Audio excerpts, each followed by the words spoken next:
Allahu Ekber, Allahu Ekber. Allahu Ekber, Bu Bilal, benim arkadaşım, biliyor musun? Allahu Ekber. Eşhedü en la ilahe illallah.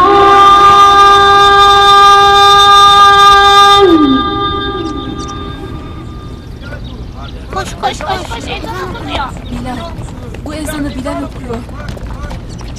Eşhedü en la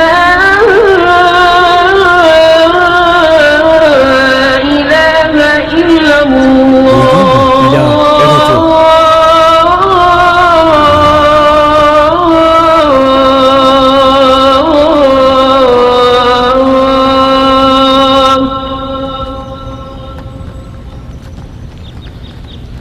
أشهد أن محمد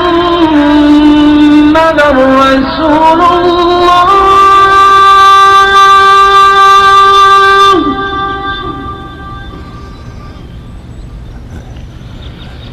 أشهد أن محمد رسول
Ezan, yayım kalmaz Bilal.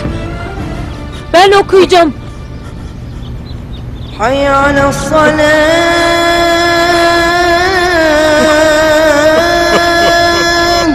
حي على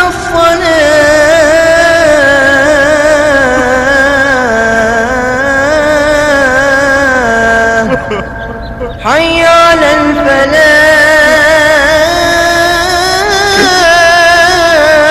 الفلاح حي على الفلاح الله أكبر الله أكبر لا إله إلا الله